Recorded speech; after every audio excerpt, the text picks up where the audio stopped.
Have you ever wondered what secretly powers our modern world? It's not just data or code, it's something far more tangible, buried deep within the Earth's crust. We're talking about a select group of minerals, the unsung heroes behind the technology that defines our lives and shapes our future. From the lithium-ion batteries in your electric car and smartphone to the powerful magnets in wind turbines and the advanced alloys in space rockets, none of it works without a handful of special materials. Even the sprawling data centers that power artificial intelligence and the global internet rely on them for high-performance components and cooling systems. These elements are the fundamental building blocks of the 21st century economy. Governments and industries call them critical minerals. A mineral earns this title based on two simple factors: its vital importance to economic and national security, and the high risk of its supply chain being disrupted. Now, you've probably heard the term rare earth elements, or REEs. It's easy to get them confused, but the distinction is crucial. Rare earths are a specific group of 17 metallic elements, like neodymium and dysprosium, that are essential for high-strength magnets and advanced electronics. They are a part of the critical minerals family, but they aren't the whole story. Many other vital materials, like lithium, cobalt, graphite, and even copper, are also deemed critical, but they are not rare earth elements. The common thread is not their rarity, but their strategic importance. And here's where the global picture gets incredibly complex. The crazy part? While the geological deposits of these minerals are scattered across the globe, the power to mine, and more importantly, to process them into usable materials, is concentrated in the hands of just a few nations. This concentration creates immense leverage. It means a handful of minerals, and the countries that control their supply chains will largely decide who leads the world of tomorrow. In this video, we will pull back the curtain on this hidden world. We'll explore the most important critical minerals, from lithium to rare earths. We'll map out where they are mined versus where they are refined, revealing the choke points that give certain countries shocking geopolitical power. This is the story of the new global resource race, a competition that will define the next century of technology, economics, and power. Let's dive in. Forget gold and diamonds.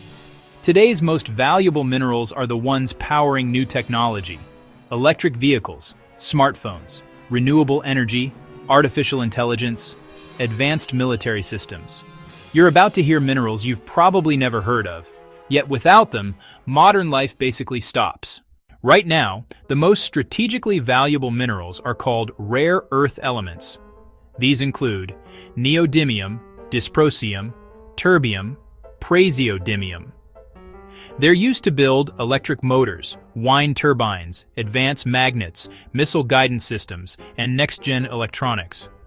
Without rare earth elements, most modern technology just doesn't work. Here's the shocking part. China controls nearly half of all rare earth element reserves, and even more of the global processing capability, meaning even if another country mines the material, China might still control the refining. That gives China enormous leverage over global technology production. Next, lithium.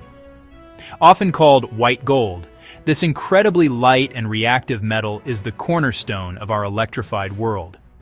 It's the key ingredient that makes modern energy storage possible, powering the transition away from fossil fuels and enabling the portable technology we rely on every single day.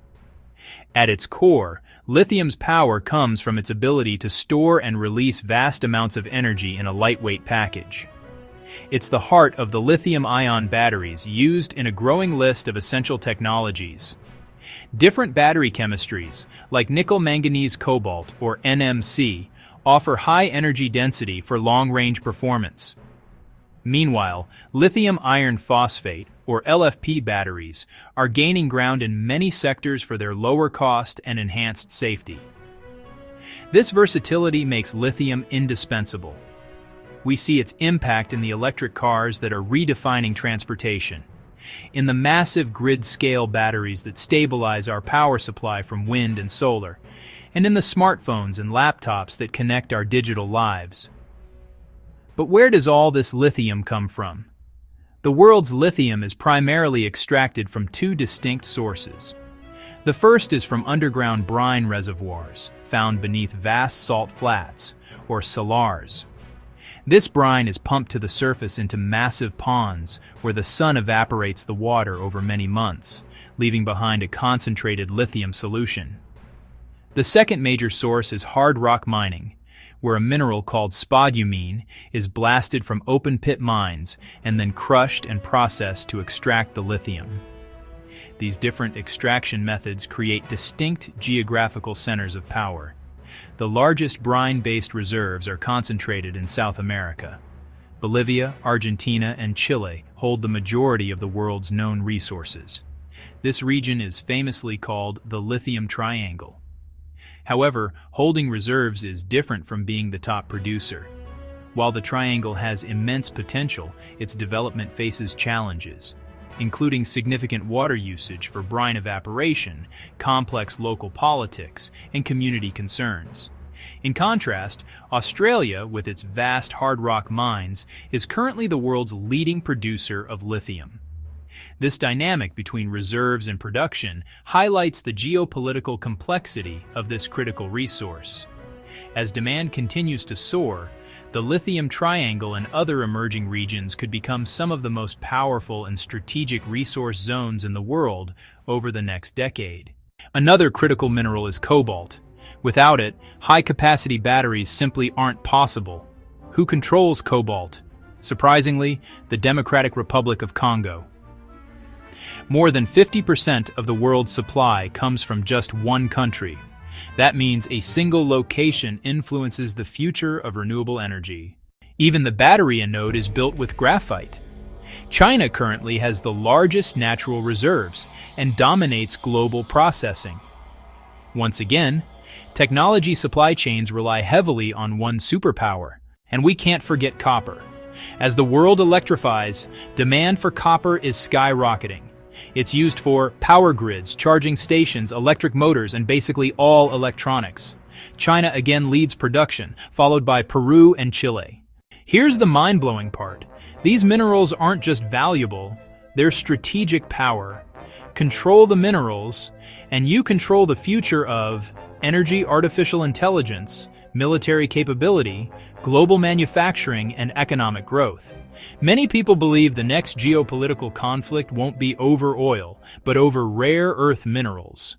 The realization of this fragile dependency has triggered a global scramble.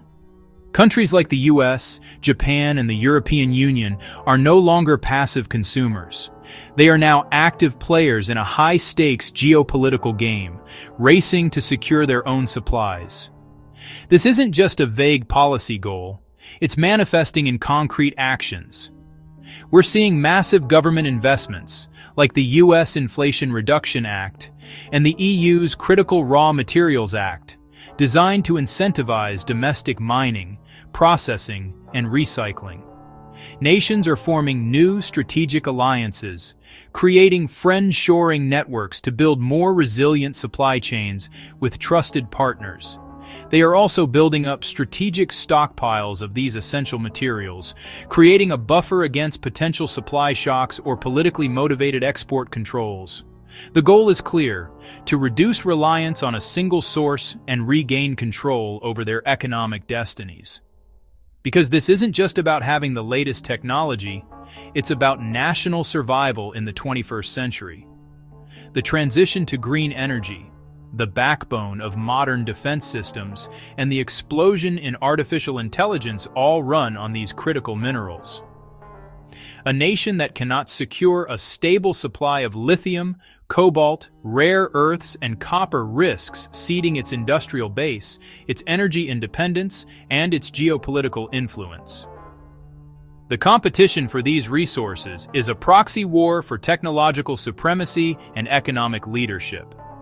So the next time you use your phone, drive your electric car, or plug in any modern device, consider the immense and complex journey its components have taken. The availability and price of that EV, the performance of your laptop, and even the stability of your nation's power grid are all directly linked to this global resource competition. For businesses, this new reality demands a complete strategic overhaul. Companies are now forced to look beyond simple cost metrics and prioritize supply chain resilience, diversifying their sources, signing long-term contracts directly with miners, and even investing in their own processing facilities. Remember, a quiet mineral war is happening behind the scenes. It's fought not with armies, but with export quotas, corporate acquisitions, and technological breakthroughs in mining and recycling. This silent conflict revolves around a core truth we've explored. Mining is just the beginning, but processing is power. The nations that master the complex, capital-intensive, and technically challenging steps of refining and separating these minerals into high-purity materials are the ones who will ultimately hold the keys to the future, deciding who builds, who innovates, and who leads in the decades to come. The race is on, and the outcome is actively being written. One mine, one refinery, and one strategic alliance at a time, ultimately deciding who controls the future. If you like learning about strange and surprising facts about our world, subscribe and turn on the notification bell, because there's a lot more hidden history and science coming your way.